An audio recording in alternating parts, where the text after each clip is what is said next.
नमस्कार, मैं हूं नेहा पांडे। बिन गुरु ज्ञान कहाँ से पाऊं? अगर ये मुश्किल कभी आपके सामने भी आती है तो हम हैं तैयार आपकी मदद के लिए। इस कार्यक्रम में आपकी मुलाकात हम ऐसे गुरु से कराते हैं जो अपने अनुभव से आपकी शिक्षा और करियर को नया आयाम दे सकते हैं। इसी कड़ी में आज हमारे साथ पटना स्टूडियो में मौजूद रहेंगे NIHER पटना के director in chief mister Anil सुलभ जी, जो हमें देंगे पारा मेडिकल क्षेत्र से जुड़ी तमाम जानकारियाँ।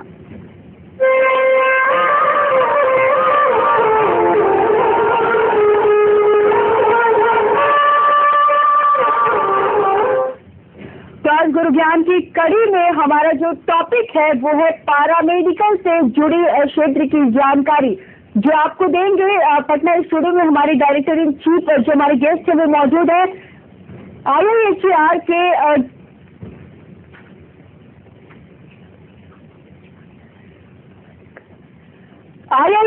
के डायरेक्टर इन चीफ है मिस्टर अनिल सुलभ जी मौजूद रहेंगे पटना स्टूडियो में हमारे साथ, जो आपको देंगे पारा मेडिकल क्षेत्र से जुड़ी तमाम जानकारी देंगे। और आप हमें कॉल कर सकते हैं। हमें कॉल करने के लिए आप हमारा नंबर डायल कर सकते हैं। हमारा टेलीफोन नंबर लगातार आपके टीवी स्क्रीन पर फ्लैश हो रहा है। और सभी दर्शकों से हमारा अनुरोध है कि जब भी वो हमें कॉल करें तो अपनी टीवी सेट का वॉल्यूम बिल्कुल म्यूट कर दें, ताकि उनकी आवाज हम तक साफ साफ सुनाई दे सके और बिल्कुल साफ शब्दों में अपना सवाल पूछें। तो पारा मेडिकल क्षेत्र से जुड़ी तमाम जानकारियां आज हम आपको देंगे। IIHER के पटना IIHER के डायरेक्टर इन चीफ अनिल सुलभ जी पटना स्टूडियो में हमारे साथ मौजूद रहेंगे और जो हमें पारा मेडिकल क्षेत्र से जुड़ी तमाम जानकारियां देंगे। और सभी दर्शक हमें कॉल कर सकते हैं, हमसे सवाल पूछ सकते हैं, पारा मेडिकल क्षेत्र से जुड़े हुए सवाल पूछ सकते हैं। और हमें कॉल करने के लिए आप हमारे टेलीफोन नंबर डायल कर सकते हैं। हमारा टेलीफोन नंबर लगातार आपके टीवी स्क्रीन पर फ्लैश हो रहा है। तो पारा मेडिकल क्षेत्र से जुड़ी कुछ भी जानकारी, जो भी जानकारी आपको चाहिए, आप हमें कॉल कर सकते हैं। हमें कॉल करने के लिए आप हमारा नंबर डायल करिए। हमारा टेलीफोन नंबर लगातार आपके टीवी स्क्रीन पर फ्लैश हो रहा है। और पटना स्टूडियो में हमारे गेस्ट मौजूद रहेंगे जो IIHER पटना के director in chief mister Anil सुलभ जी हैं, जो हमें देंगे पारा मेडिकल क्षेत्र से जुड़ी तमाम जानकारियां।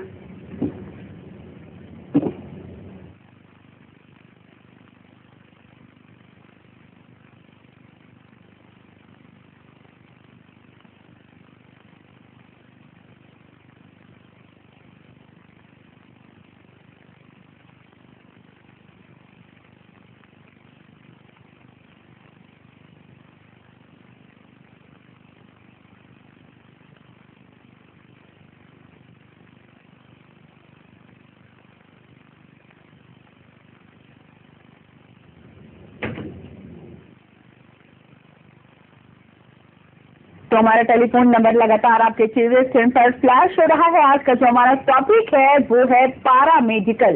पारा मेडिकल से जुड़ी तमाम जानकारियां आप हमसे ले सकते हैं। ये जानकारी आपको देंगे हमारे गेस्ट जो है पटना स्टूडियो में मौजूद रहेंगे। कुछ देर बाद उनसे हम आपकी मुलाकात करवाएंगे। IIHER पटना के director in chief mister Anil सुलभ जी हमारे साथ मौजूद रहेंगे, जो हमें देंगे पारा मेडिकल क्षेत्र से जुड़ी तमाम जानकारियां।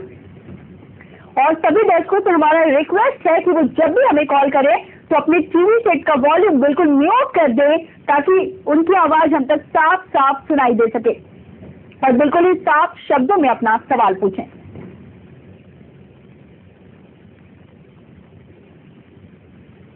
जहां तो पारा मेडिकल क्षेत्र से जुड़ी तमाम जानकारियां आज हम आपको देंगे।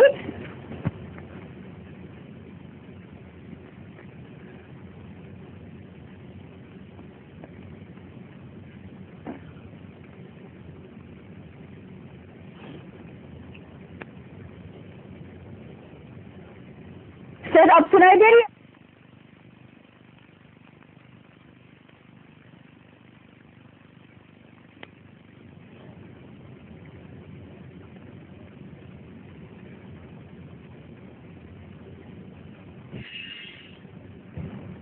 और अब सीधे चलते हैं पटना स्टूडियो, जहां पर गेस्ट हमारे मौजूद है IIHER पटना के director in chief mister Anil सुलभ जी मौजूद है। अनिल सुलभ जी, बहुत बहुत स्वागत है आपका हमारे स्टूडियो में। और सबसे पहले हम आपसे जानना चाहेंगे कि आप हमारे दर्शकों को पारा मेडिकल के बारे में थोड़ा विस्तार से बताएं। बहुत धन्यवाद नेहा जी, आपने एक साथ बहुत लंबे सवाल किए हैं। मैं आपको बताऊं कि पारा मेडिकल में थोड़ा जवाब भी लंबा ही होगा आपके सवाल की तरह। जी बिल्कुल। पारा मेडिकल में कई पाठ्यक्रम आते हैं और कई ऐसे पाठ्यक्रम भी हैं जिन्हें हम पारा मेडिकल का हिस्सा मानते हैं, लेकिन वो थोड़ा सा अलग है, उनको हम रिहेबिलिटेशन साइंसेज कहते हैं जी।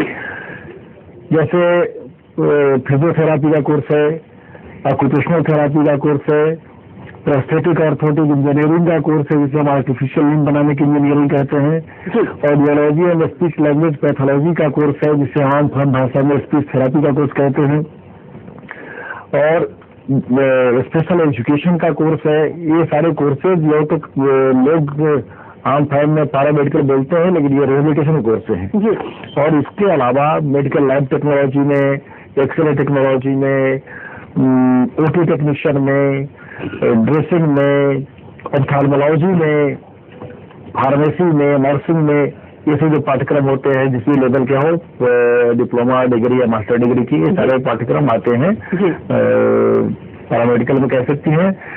और मैं मानता हूं कि आज जितने भी पाठ्यक्रम तकनीकी पाठ्यक्रम प्रचलन में है, पूरे विश्व की बात मैं करता हूं, उन सभी पाठ्यक्रमों में एक ऐसा क्षेत्र है जहां रोजगार की अपॉर्चुनिटीज की, अवसरों की प्रचुरता है, व्यापकता है, ऐसा कह सकते हैं। इसलिए कि दो क्षेत्र सार्वजनिक जीवन के या जीवन के कह सकते हैं, स्वास्थ्य और शिक्षा, ये दो ऐसे क्षेत्र हैं जिसकी मांग कभी कम नहीं होती है। अब किसी का कभी बूम आ जाए, कोई मैनेजमेंट का कभी बूम आ जाए, कभी इंफॉर्मेशन टेक्नोलॉजी का आ जाए, आदि आदि बहुत सारे तकनीकी पाठ्यक्रम बाद में आए हैं और आ रहे हैं नए बराबर, ये आ जाए तो ठीक है, लेकिन इनका कभी उत्थान होता है तो कभी पतन होता है, आगे गिरते हैं, फिर कभी ऊपर उठते हैं, कभी गिरते हैं।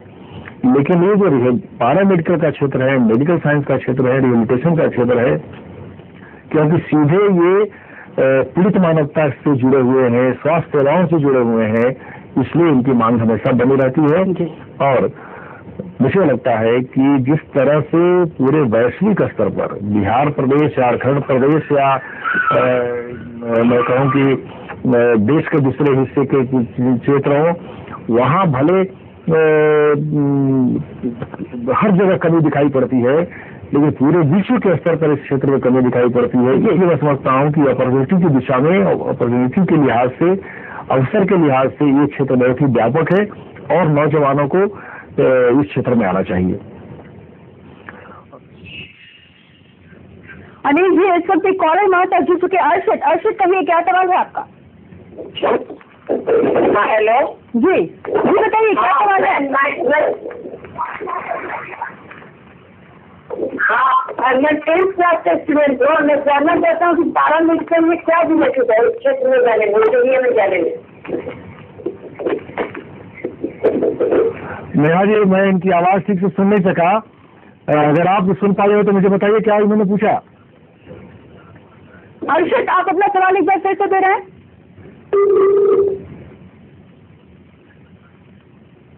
अनिल जी, संभवतः अर्षित से हमारा संपर्क टूट चुका है। अगर आधुनिकता की बात करें तो जानना चाहेंगे आपसे कि आधुनिक ट्रीटमेंट के दौर में जो पैरामेडिकल है उसकी भूमिका क्या है, क्या लगता है आपको? नेहा जी, मैंने पहले कहा कि जो स्वास्थ्य सेवाओं में जो पैरामेडिकल के लोगों की भूमिका है, इस तकनीक की भूमिका है, वो सर्वाधिक महत्वपूर्ण भूमिका है। कोई एक डॉक्टर पूरी तरह से इलाज तब तक नहीं कर सकता है जब तक कि उसे मालूम न पड़े कि बीमारी क्या है जी, और बीमारी क्या है ये जानने के लिए डायग्नोस्टिक सिस्टम में जाना होगा जी। तो उसके जो एक्सपर्टाइज हैं, उसके जो एक्सपर्ट्स हैं, जब तक उनका सहयोग नहीं लिया जाएगा, मेडिकल इन्वेस्टिगेशंस नहीं होंगे, तब तक कोई भी अच्छी चिकित्सा नहीं हो सकती है। इसके अलावा कई ऐसे क्षेत्र हैं जिसमें जो, जैसे मैंने पहले चर्चा की थी फिजियोथेरापी की या ऑक्यूपेशनल थेरापी की, ये एक ऐसा क्षेत्र है जहां। अनिल जी, इस वक्त कॉलर हमारे पास जुड़ चुके हैं उदय मिश्रा। उदय, कहिए, क्या सवाल है आपका? मेरा सवाल ये है, योगा पैरामेडिकल के अंदर आता है और रोजगार की क्या संभावना है? अनिल जी, इनका सवाल है कि क्या योगा थेरेपी पैरामेडिकल के अंदर आता है, और अगर आता है तो इसमें रोजगार की क्या कुछ संभावनाएं हैं? देखिए, योगा थेरापी तो एक अलग थेरापी है, एक अलग सिस्टम ऑफ आप कह सकते हैं ट्रीटमेंट है, लेकिन इसको हम पैरामेडिकल में नहीं कहेंगे। एक सेपरेट सिस्टम है, एक सेपरेट अलग प्रणाली है चिकित्सा देने की, इसको हम पैरामेडिकल में तो नहीं कहेंगे। लेकिन ये अलग बात है कि योगा एक ऐसी थेरापी है, योगा थेरापी जो बिना किसी बड़े खर्चे के, बिना किसी दवा के योगा करने से, योग का अभ्यास करने से, प्राणायाम करने से बीमारियां दूर होती है। तो इस दृष्टि से तो ये एक अलग क्षेत्र है ही, अलबत्ता ये पैरामेडिकल में नहीं गिना जाता। और इसका स्कोप यही है कि आप जैसे अब इतने बड़े योग गुरु, बड़े योग गुरु हो गए हैं, इसका उपयोग कर रहे हैं, लाभ तो पहुंचता ही है। लेकिन तब यह है कि इमरजेंसी के हालात में जो गंभीर बीमारियां हैं, एक्यूट है, तुरंत हुई हुई है, ऐसे में योगा के मार्ग से नहीं, जो आधुनिक पद्धति है उसके मार्ग में जाना पड़ता है। जी अनिल जी, आप पैरामेडिकल में नामांकन के लिए शिक्षा का जो स्तर है उसके बारे में क्या कुछ जानकारी देंगे आप? बहुत अच्छा सवाल किया नेहा जी। ऐसा है कि पैरामेडिकल में जितने भी पाठ्यक्रम संचालित होते हैं वो डिप्लोमा और डिग्री लेवल के जितने भी पाठ्यक्रम हैं उन सब में मोटे तौर पर इंटरमीडिएट विज्ञान के में बायोलॉजी के साथ विज्ञान की आवश्यकता पड़ती है, जो न्यूनतम योग्यता है, न्यूनतम रहता है नामांकन की। कुछ कुछ पाठ्यक्रम ऐसे हैं जिसमें बायोलॉजी की बाध्यता नहीं है, अगर इंटरमीडिएट विज्ञान से है तो उनका नामांकन हो जा सकता है। और सर्टिफिकेट स्तर के जो पाठ्यक्रम होते हैं वो मैट्रिक के आधार पर लिए जाते हैं, जैसे मेडिकल ड्रेसिंग में एडमिशन के लिए न्यूनतम योग्यता मैट्रिक ही है। लेकिन उसी तरह से अगर आप फिजियोथेरापी की बात करें तो फिजियोथेरापी में जो एडमिशन के लिए आपको इंटरमीडिएट से विज्ञान से बायोलॉजी से इंटरमीडिएट विज्ञान करना आवश्यक होता है। लेकिन मेडिकल लैब है, एक्सरे है, ऑप्थेल्मोलॉजी है, ये सब पाठ्यक्रम है जिसमें जो इंटरमीडिएट साइंस से पास है बच्चे उसमें जा सकते हैं। एक बहुत अच्छा पाठ्यक्रम प्रबंधन से संबंधित है, हॉस्पिटल प्रबंधन से, हॉस्पिटल मैनेजमेंट का पाठ्यक्रम से कहते हैं। ये भी बहुत बड़ा अपॉर्चुनिटी देने वाला एक प्रोग्राम चलता है, चलाया जाता है। उसके लिए न्यूनतम योग्यता किसी भी संकाय में ग्रेजुएट है। तो मैं समझता हूं कि जो भी इंटर के स्तर के विद्यार्थी हैं, इंटर पास उन्होंने कर लिया है और विज्ञान से किया है, तो उनके लिए कई क्षेत्र खुले हुए हैं। वो अपने रुचि से कोर्स का पहचान कर ले सकते हैं और अपना करियर उससे बना सकते हैं। एक बात जो मैं बहुत ही अधिकारपूर्वक कह सकता हूँ ये है कि चाहे जो भी क्षेत्र हो, सबमें जॉब की एक बहुत बड़ी अपॉर्चुनिटी है, वो किसी दूसरे फैकल्टी में नहीं है, मैं मानता हूँ। एक कॉलर नाता जुड़ चुकी है, नेहा पूछिए अपना सवाल। जी सर, मुझे जानकारी